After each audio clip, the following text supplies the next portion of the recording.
Welcome to Lata ZTZ online classes. This is part 2 of refraction of light at plane surfaces. సమతలాల వద్ద కాంతి యొక్క వక్రీభవనం అనే 9వ తరగతి పాఠం భాగం 2 చెప్పుకోబోతున్నాం. ఈ భాగంలో మనం ఏం చెప్పుకోబోతున్నాం అంటే about a refractive index. So first of all, what is a refractive index? The amount of bending of light when it is traveling from one medium to another medium can be measured by a physical quantity known as a refractive index, Ri, denoted by n or mu. So types of refractive index are, there are two types, absolute refractive index and relative refractive index. So what is absolute refractive index means? It is the ratio of speed of light in vacuum or air to the speed of light in any medium is called absolute refractive index of that medium. So n equal to speed of light in vacuum or air, that is c, by speed of light in that medium, that is v. So n equal to c by v. It is a dimensionless quantity. So there is no unit for this quantity because this is a ratio. Okay, next, what is absolute? Yes, you have to know what is absolute or a relative refractive index. Okay, second one, relative refractive index. The refractive index of one medium with respect to another medium is defined as the ratio of speed of light in first medium to the speed of light in second medium. So refractive index of second medium with respect to the first medium is given by n to 1. Speed of light in medium 1, that is v1, and speed of light in medium 2, that is v2. So it will known as v1 by v2. So this equal to n to 1 v1 by v2. So it equal to nothing but v1 by c by v2 by c. So that equal to nothing but 1 by n1 by 1 by n2. So simply we can say, if you know absolute refractive index, you can say that n2 by n1. So n21 equal to n2 by n1. So relative refractive index n21 equal to refractive index of second medium n2 by refractive index of first medium, that is n1. So refractive index has no units because this is a ratio. So refractive index is inversely proportional to the speed of light in the given medium, that is n proportional to 1 by v. So example, here is example. If we do this problem, you can understand how to do. So the speed of light in a diamond is 1,24 km per second. Find the refractive index of diamond if the speed of light in air is 3 lakh km per second. So speed of light in air, that is equal to c, 3 lakh km per second.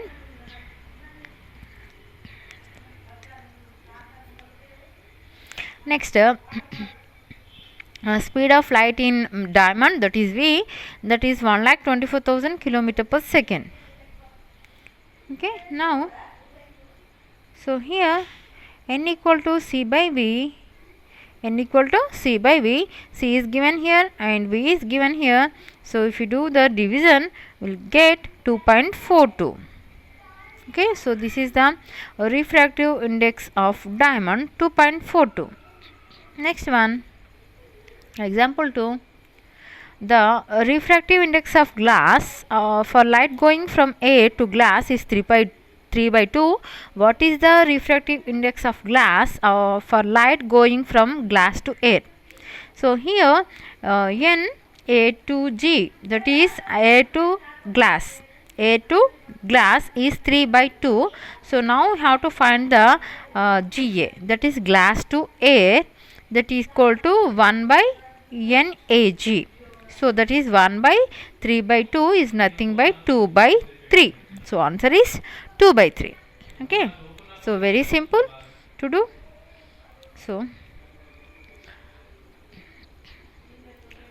So ఈరోజు పిల్లలు మనం వక్రీభవన గుణకం అంటే ఏంటో తెలుసుకుందాం. ఒక యానకంలో కాంతి ఎంత వేగంగా లేదా ఎంత నెమ్మదిగా ప్రయాణిస్తుంది అనేది ఆ యానకం యొక్క వక్రీభవన గుణకం తెలియజేస్తుంది. దీన్ని n లేదా మ్యూతో సూచిస్తారు. మన వక్రీభవన గుణకంలో 2 రకాలు ఉన్నాయి. ఒకటి పరమ వక్రీభవన గుణకము, రెండవది సాపేక్ష వక్రీభవన గుణకము. ముందుగా మనము పరమ వక్రీభవన గుణకం అంటే ఏంటో తెలుసుకుందాం.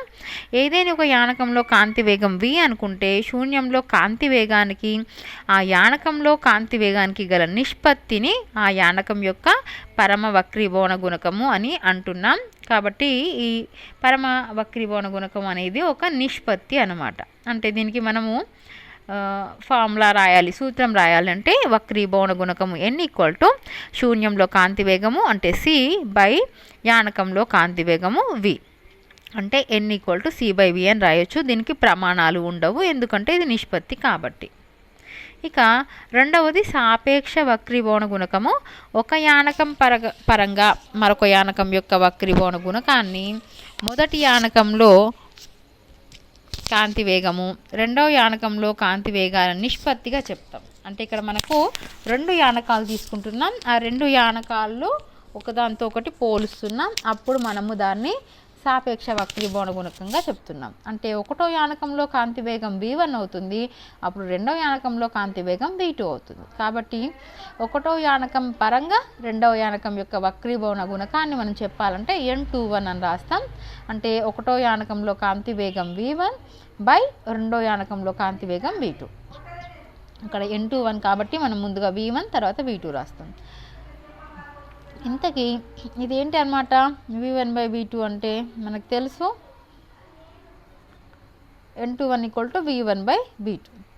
బట్ ఇఫ్ యూ దీన్ని మనము cతో భాగిస్తున్నాం, రెండింటిని కూడా cతో భాగిస్తున్నాం. అప్పుడు ఇది v1/c బై v2/c అవుతుంది. v1/c అంటే ఏంటి మనకు తెలుసు n1 అండ్ v2/c అంటే ఇది 1/n1 అండ్ ఇది 1/n2. ఎందుకంటే ఇందాకే మనము nకి సూత్రం చూసుకున్నాం, అది c/v. కాబట్టి ఇప్పుడు 1/nకి సూత్రం ఏమవుతుంది, v/c అవుతుంది. కాబట్టి ఇక్కడ 1/n1/1/n2. సో 1 1 క్యాన్సిల్ అయిపోతే మనకు మిగిలింది n2/n1. అంటే మనము ఈ n21ని ఈ విధంగా కూడా మనం కనుక్కోవచ్చు, n2/n1. కాబట్టి సాపేక్ష వక్రీభవన గుణకం n21ని మనం ఈ విధంగా కూడా రాయొచ్చు.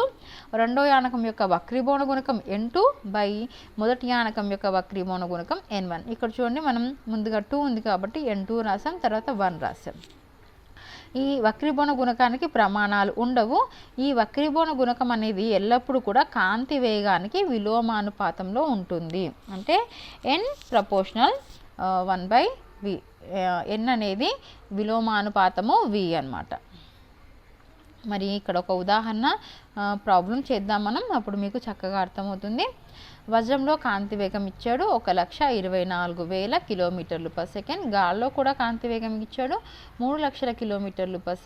అయినా వజ్రం యొక్క వక్రీభవన గుణకాన్ని కనుగొనండి అంటున్నాడు.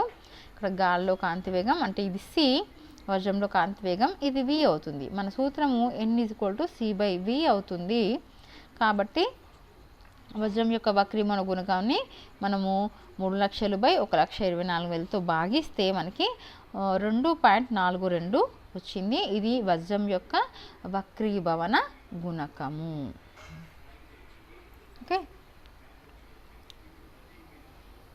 నెక్స్ట్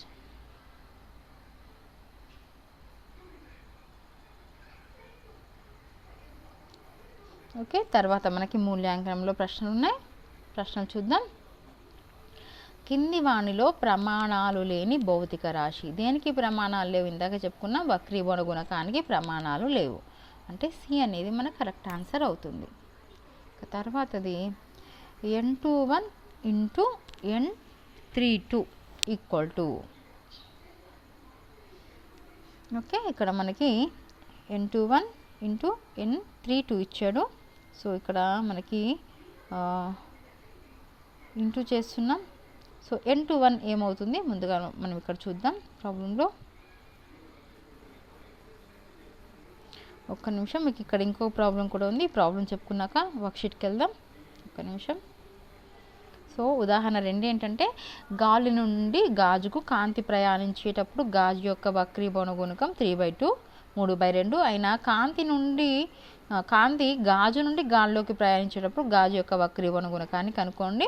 ఇక్కడ NAG అని ఇచ్చాడు. A అంటే ఇక్కడ ఎయిర్ అంటే గాలి, G అంటే గ్లాస్ గాజు. అది ఎంత 3/2. మనకి ఇక్కడ కావాల్సింది ఏంటి NGA అంటే గాజు నుంచి గాలికి కావాలి. అప్పుడు మనకేమవుతుంది 1/NAG అవుతుంది. అంటే 1/3/2 అంటే 2/3 అనేది ఆన్సర్. ఓకే, ఇక్కడ మనం ఒకటో చేసాం, ఏమొచ్చింది మనకు ఆన్సర్ C వచ్చింది.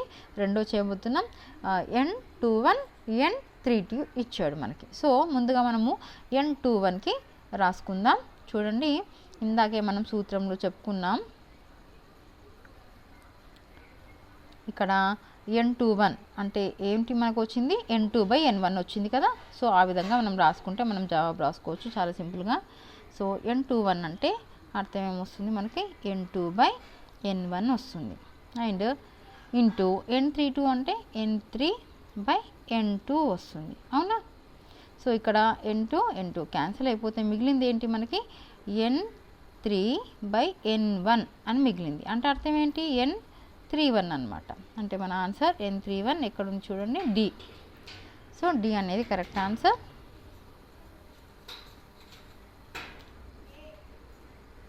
రైట్. నెక్స్ట్, నీటి యొక్క వక్రీభవన గుణకము 4/3 అయిన నీటిలో కాంతి వేగము. ఓకే, నీటి యొక్క వక్రీభవన గుణకం ఇచ్చాడు మనకి. వక్రీభవన గుణకం అంటే N ఇచ్చాడు. అయితే నీటిలో కాంతి వేగం ఎంత అని అడుగుతున్నాడు. సో మనకి గాలి యొక్క వేగము బై నీటి యొక్క వేగంతో భాగిస్తే మనకు వస్తుంది. చూడండి, ఇక్కడ చేసాం కదా, మనం అదే రకంగా చేయాలి. ఇది అన్నమాట మనకి ఇక్కడ సూత్రం ఏంటి, N = C/V.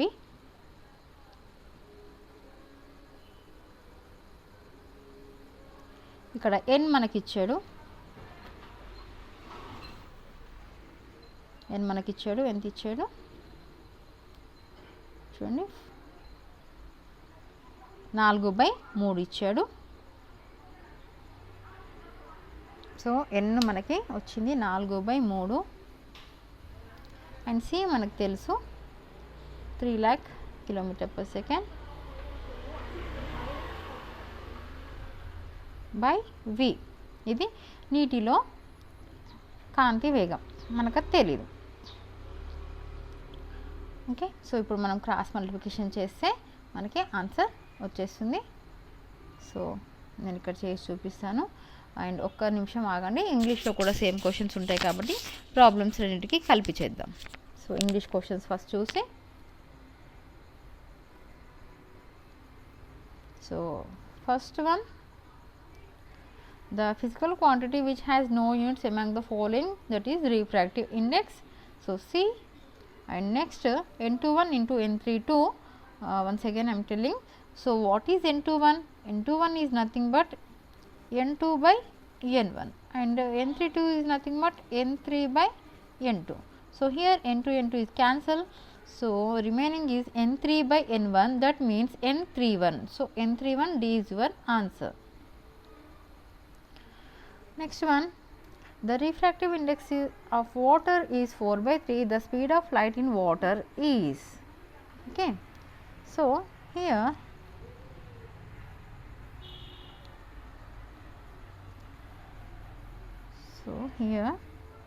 N is given 4/3 and C we already know, C that is 3 into 10⁸ meter/s. So here our formula is N = C/V. చూడండి పిల్లలు, మన ఫార్ములా N = C/V. మనకి N ఇచ్చాడు 4/3. C మనకి తెలుసు గాల్లో కాంతి వేగం 3 × 10⁸ మీటర్/s అనమాట. సో దీన్ని మనం ప్రతిక్షేపిస్తే 4/3 = 3 × 10⁸ మీటర్/s బై V. సో మనకి ఇక్కడ కావాల్సింది V కాబట్టి Vని ఇటు తీసుకొద్దాం అండ్ 4/3 ఇటు తీసుకొద్దాం. అప్పుడు ఏమవుతుంది, V = 3 × 10⁸ మీటర్/s ఇంటూ 3/4. ఓకే, 3/4 అవుతుంది. అప్పుడు మనకి బి అనేది వస్తుంది. సో ఏమవుతుంది మనకి 3 3 9 అవుతుంది. So 9/4. So 9/4, 4 2 8. So 1.0 here, again 4 2 8, again 2 there, so 20. So 2.25 into 10 to the power of 8. So what is our answer? So first one, see, 2.25 into 10 to the power of 8 meter per second. So your answer is A. A is your answer. Telugu medium మీకు కూడా చూడండి answer ఏది, A అనేది correct answer. 2.25 into 10 to the power of 8 metre per second. So A అనేది correct answer మూడవ దానికి. ఇక నాలుగవది,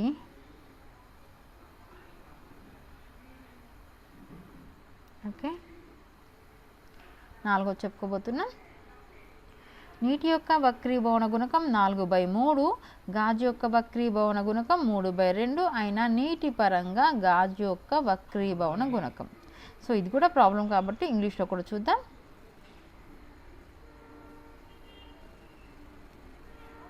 so fourth one,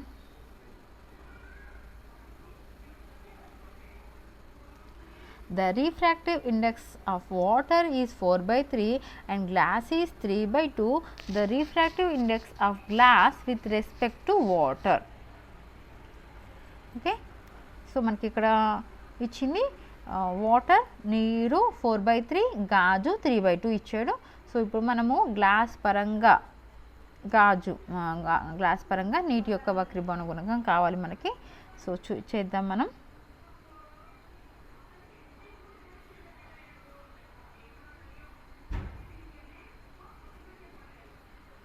okay, so చాలా సింపుల్. నేను ఇక్కడ మీకు చేసి చూపిస్తాను.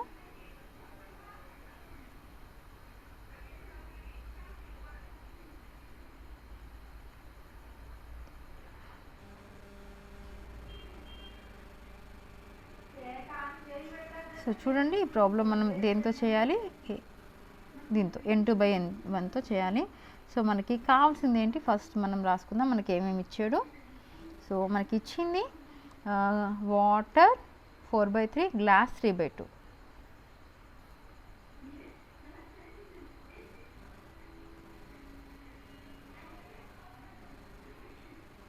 Okay, water 4/3, glass 2/3. ఇంతేనా మనకి ఇచ్చింది. చూడండి మళ్ళీ ఒకసారి, water 4/3, glass 3/2. Okay, 3/2, not 3/2. Okay, so 3/2 చూడండి అంతేనా. వాటర్ 4/3 అండ్ గాజు 3/2గా ఇచ్చాడు. ఇప్పుడు మనకి ఏం కనుక్కోమంటున్నాడు, the refractive index of glass with respect to water. So ముందుగా మనం గ్లాస్ తీసుకోవాలి. సో వాటర్ది మనం N1 అనుకుందాం. So this is N1 and this is N2 అనుకుందాం. ఓకే, మనకు అడిగింది గ్లాస్ పరంగా అడిగాడు. సో మనకు కావాల్సింది N2/1 కావాలి. సో ఏంటి మనది N2/N1 అవుతుంది. సో N2 ఎంత, 3/2 by 4/3. If you bring it into 3/4 to 3/4. Yes. Okay, right. So now 3 is 9/8. So our answer is 9/8. So B is your correct answer. So Telugu medium B అనేది మన correct answer. Okay, next, గాలి పరంగా గాజు యొక్క వక్రీభవన గుణకం 3/2 అయినా గాజు పరంగా గాలి యొక్క వక్రీభవన గుణకం ఎంత.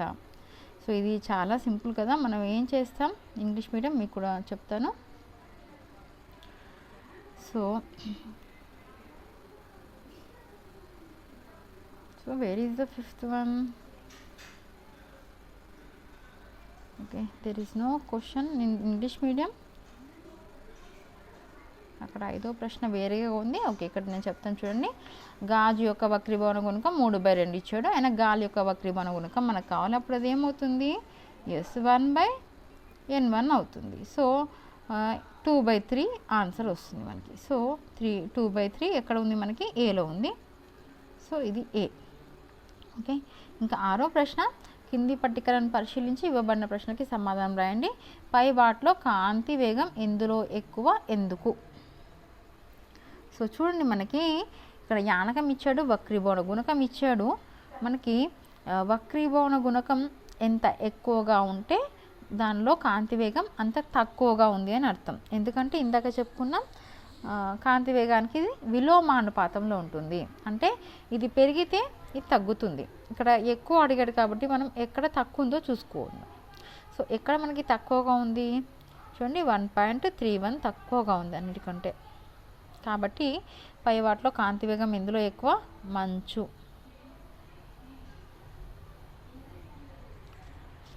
ఓకే, ఎందుకు అంటే ఏం రాస్తారు ఆన్సర్ చూడండి. ఎందుకు అంటే ఇది మీరు రాయవలసిన ఆన్సర్,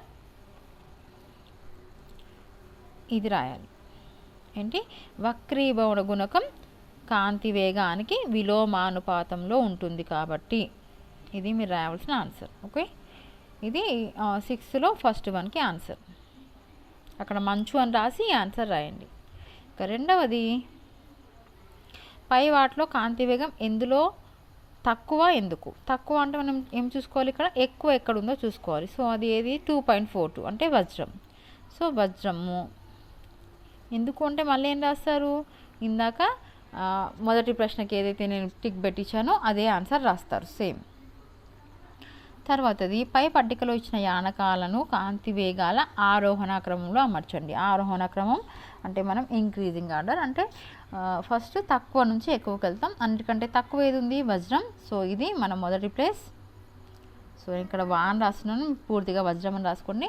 ఆ తర్వాత చూడండి ఏది వస్తుంది మనకి? 2.42. తర్వాత అన్నిటికంటే ఇంకొంచెం ఎక్కువ ఏది ఉంది? 1.54 ఉంది, అంటే రాతి ఉప్పు. తర్వాత 1.5 గాజు. తర్వాత కిరోసిన్ 1.44. తర్వాత నీరు 1.33. చివరిగా మంచు. ఓకే, ఇది మన ఆరోహణ క్రమం. Right. So next one, 7th one, last one. A మరియు బిల వక్రీభవన గుణకాలు వరుసగా 2 మరియు 1.5. బి ఆనకంలో కాంతి వేగం 2 × 10⁸ మీటర్/సెకండ్ అయినా ఏ యానకంలో కాంతి వేగాన్ని లెక్కించండి. ఏ యానకం పరంగా బి యానకం యొక్క వక్రీభవన గుణకాన్ని కనుగొనండి. ఓకే, మనకి ఏ మరియు బి వక్రీభవన గుణకాలు ఇచ్చారు అండ్ మనకు కాంతి వేగం కావాలంటున్నారు. ఏది? బి యానకంలో. ఓకే, ఏ యానకం యొక్క వక్రీభవన గుణకం ఇచ్చారు. ముందుగా మనం బి యానకంలో కాంతి వేగాన్ని తీసుకుందాం. చూడండి, ఇది మనకి బి యానకం 2 × 10⁸ మీటర్/సెకండ్. ఓకే, ఇది కూడా ప్రాబ్లం కాబట్టి నేను ఇంగ్లీష్ మీడియంకి మీకు సేమ్ చెప్తాను. కాబట్టి ఒక నిమిషం మీరు ఆగండి. సో ఇక్కడ మనకి ఇక్కడ వరకు అయింది కదా. Okay, so in English medium there is no fifth question అక్కడ వేరేగా ఉంది. ఇక్కడ 6th క్వశ్చన్ 5th క్వశ్చన్ అయింది. Okay, so material, medium and refractive index is given here. So you have to answer these questions. In which of the above material medium the speed of light is maximum. So if this is maximum, this will be minimum. So which one is minimum? Yes, 1.31 is minimum. So your answer is ice. Okay, here not asked why, so there is no need to write, but we have to know why this is. Because refractive index is inversely proportional to the given inversely proportional to the speed of light in the given medium. So why because of this is the answer we have to write. Okay, so next one, in which of the above material medium of the speed of light is minimum? So minimum, that will be the refractive index will be maximum, so that is diamond. So 2.42, so you have to write to diamond. Okay, next, arrange the material media in ascending order according to the speed of light in that medium. So you have to write ascending order of speed of light. So you have to take maximum to minimum. So first one is diamond, you have to write in full. After that, that is glass. Yes, glass. No, not glass, that is rock salt, that is 1.54 rock salt. After that glass, after that kerosene, after that water, and last one is ice. Okay, so the maximum speed is in ice. Okay, next one, seventh one. So see, the number of difference, అక్కడ fifth క్వశ్చన్గా వేరే ఇచ్చాడు కాబట్టి ఇక్కడ sixth miss అయిపోయింది, సెవెంత్కి వచ్చేసింది. No problem, ఉన్నవి రాయండి, no problem. The absolute refractive index of two media A and B are 2 and 1.5 respectively. If the speed of light in medium B is 2 into 10 to the power of 8 meter per second, calculate speed of light in medium A and refractive index of medium B with respect to medium A. So first of all, we have to calculate the speed of light in medium A. So here given A,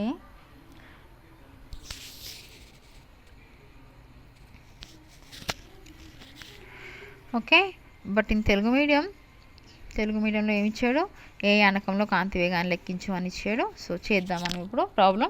English medium, Telugu medium ఇద్దరు same కాబట్టి same చేసుకోండి. Okay, so ముందుగా మనం ఏం చేయాలి, మనకి ఇచ్చినవి రాసుకుందాం. Sorry, ఇచ్చింది ఏలో ఏ వక్రీభవన గుణకం 2, బి వక్రీభవన గుణకం 1.5 ఇవి ఇచ్చాడు. సో ఇక్కడ రాస్తున్నాను, ఏ వక్రీభవన గుణకం 2, బి వక్రీభవన గుణకం 1.5, అంతేనా?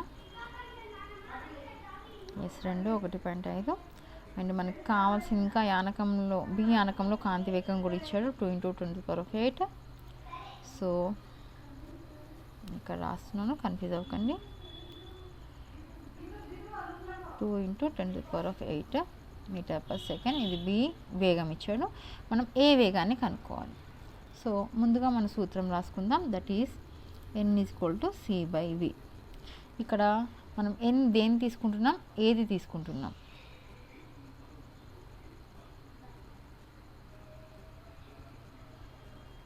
ఒక్క నిమిషం ఆగండి.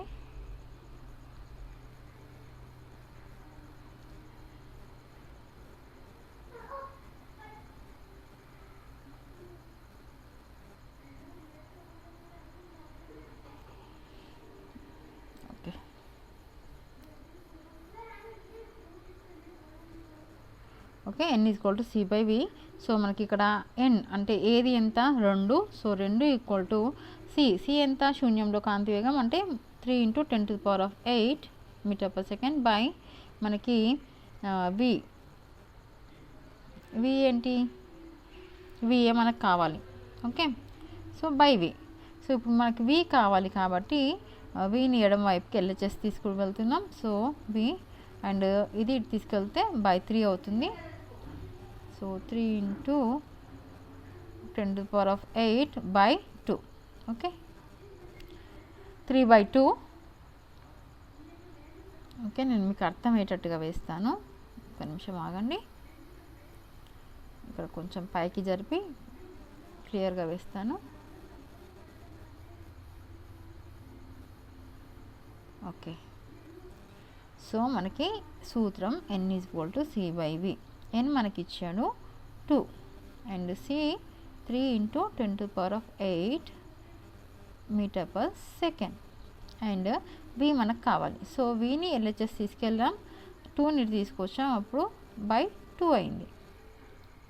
ఇది మీటర్ పర్ సెకండ్. సో 3/2 అంటే ఎంత చూడండి, మీరు డివిజన్ చేయండి. ఇక్కడ 2 1s are 2, 1 పాయింట్, సో 1.5 వస్తుంది మనకు ఆన్సర్. ఓకే, సో ఆన్సర్ వచ్చేసి ఏంటి చివరికి 1.5 into 10⁸ metre per second. Okay, ఇది మనకు వచ్చేసింది. Next English medium Telugu medium చేసుకోండి. ఇది 7th ఏ. ఇక బి ఏంటి, బి ఏమి అడిగాడు మనకు, ఏ యానకం పరంగా బి యానకం యొక్క వక్రీభవన గుణకం అడిగాడు.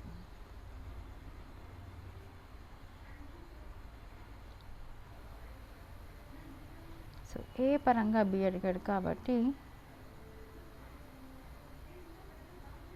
సో మనకు కావాల్సింది NBA. సో మనకేమొస్తుంది, NB/NA వస్తుంది. సో NB ఎంత 1.5 by NB అది 2.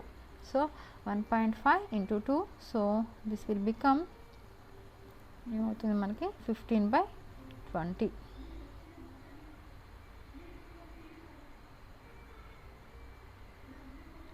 So 5 3s are 5 4s are. So your answer is 3/5. Okay, right. So this is our last question. I think you understood well. If any doubts, please comment in the comment box and subscribe the channel.